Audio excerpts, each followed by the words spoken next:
Before starting today's video, don't forget to subscribe to the channel and like the video to encourage us to provide the best.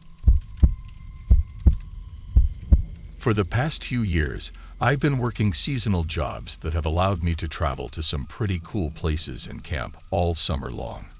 During the winter months, housing is provided for me, so I don't have to worry about renting or owning a home.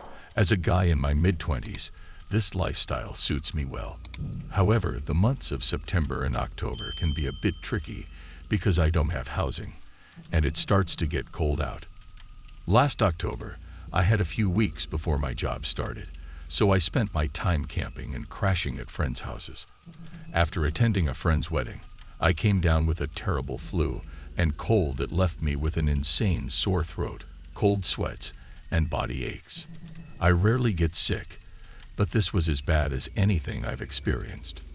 I decided to splurge on a motel room for a night or two, where I found a decently priced and not run-down motel. The kind where your door opens to the outside, not a hallway. I took a long hot bath, curled up in the bed, and felt very satisfied with my choice to get a room.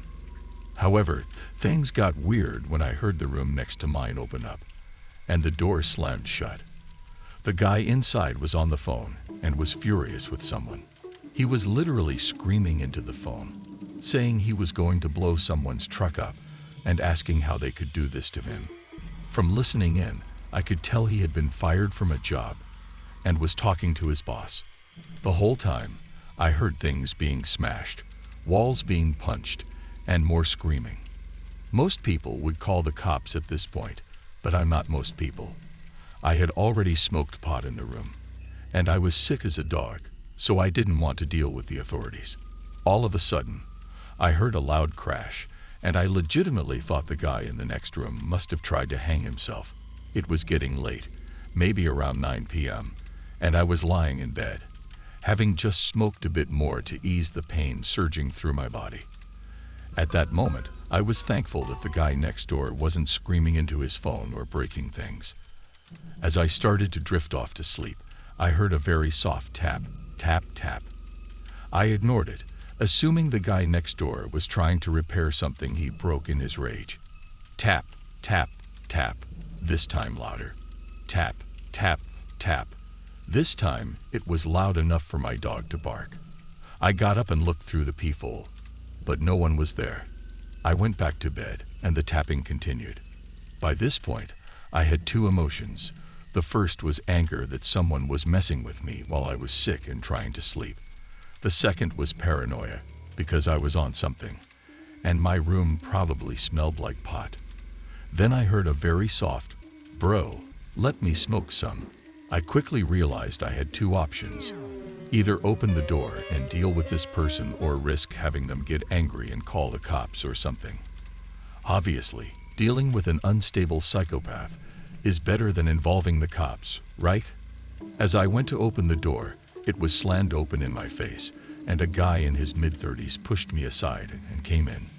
Before I could react, I noticed he had an open knife in his hand. Oh God. He immediately started asking unsettling questions, like who else was in the room. I told him it was just me and my dog, but he called bullcrap and demanded to know who else was there. It was very clear just by looking at his eyes that he was a very unstable individual. Whether he was off his meds or on some meth or something, I had no idea. He proceeded to make me show him the bathroom, proving that no one else was there while warning me of the consequences if I were to lie to him. This whole time, I was debating my options, but keep in mind that I was as sick as a dog, high, and had taken some NyQuil. Basically, I was thoroughly out of it. Once he verified that the place was empty, as he went off on a tangent, he clutched his knife tightly and threatened my dog. "Do you know who I am?" He repeated multiple times, claiming to be an undercover FBI agent. However, it was clear that this was not the case. I began to worry that this situation would not end well if I continued to let him ramble. So I tried a different approach and pointed out how strange it was for an FBI agent to storm into a room, demanding pot and holding a hunting knife. He responded by angrily stabbing the knife into the table and insisting that I knew nothing about federal investigations. It became apparent that this man was unstable, possibly dangerous, and someone to avoid. In a last-ditch effort to defuse the situation, I suggested that we smoke some pot together. He made me load the bowl and take the first hit to ensure that it wasn't poisoned.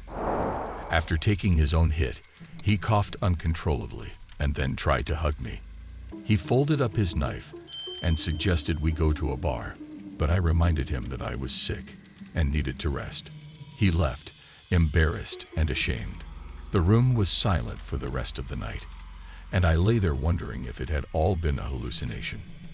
The mark left by his knife on the table confirmed that it was all too real. Some might say that I was foolish to smoke in my room, but I considered it a calculated risk. In a state where medical marijuana was legal and generally accepted, I decided to use it to ease my discomfort. Despite the potential danger, it did provide some relief, even if it meant smoking with an unstable knife-wielding person. I work the night shift at a hotel, which has exposed me to a variety of unusual guests. However, the most recent encounter was particularly noteworthy. Initially, things were proceeding as usual. Once I clocked in at 11 p.m., I preferred to be left alone to work. Typically, there were only a few people passing by. At around 2:30 am, a man in his 30s approached the front desk and stood before me. Having worked this job for 5 years, I could discern the oddballs pretty well. Right away, I sensed that something was off about him. He remained silent, staring at me, until I asked if he needed assistance. He muttered something, and I could only make out the word coffee.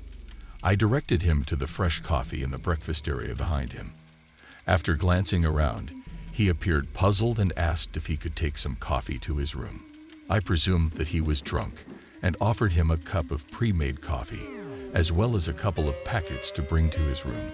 However, he seemed perplexed by the packets and continued to stare at them.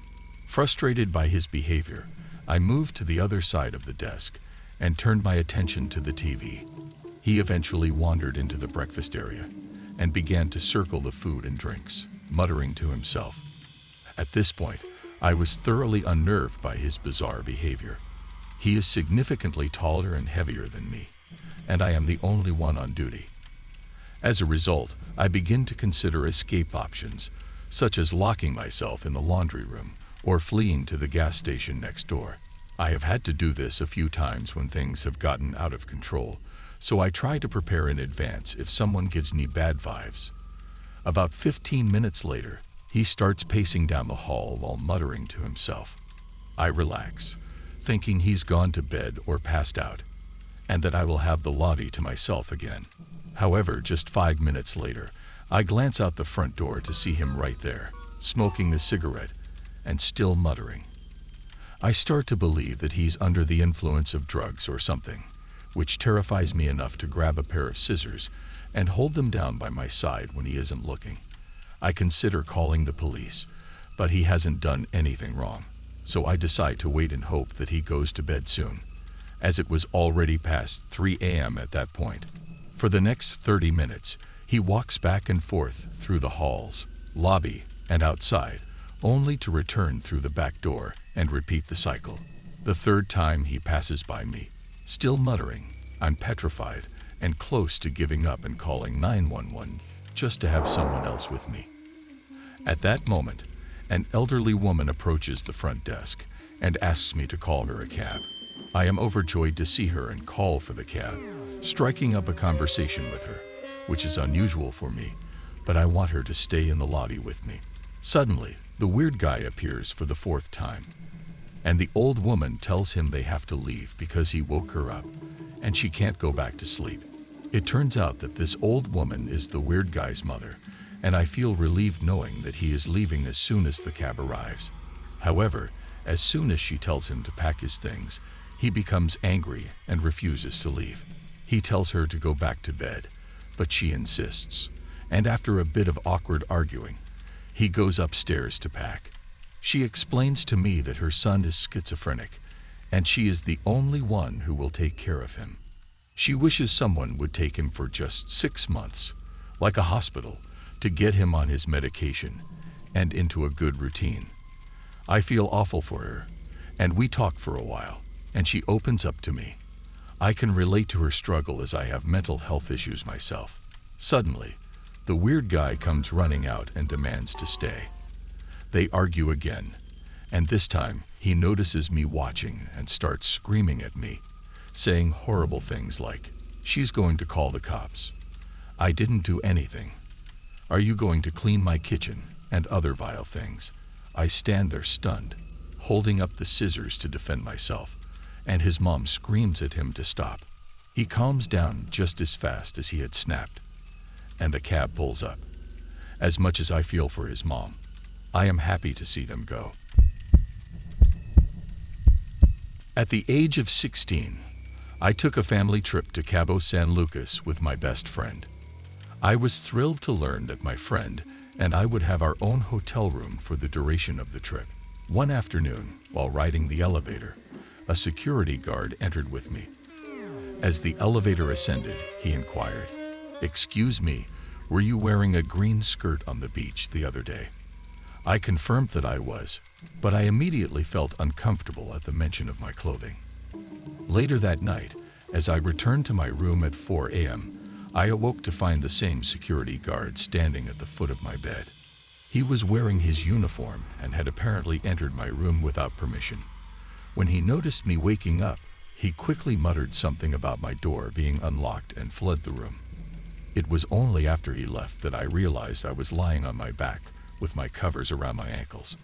I usually sleep with no clothing and never kick off my covers, but I was now feeling cold due to my missing covers. I believe that the guard must have pulled them back, which woke me up. This incident frightened me, and I shudder to think about what might have happened if my friend had not been asleep in the same room. Unfortunately, I did not report the incident to the hotel because I was creeped out by the guard in the elevator and had avoided looking at his face. Additionally, the room was very dark, and I could not identify him. I still regret not reporting the incident to this day. Thank you for watching today's video. If you enjoyed it, please consider liking and sharing it to support me. The best is yet to come.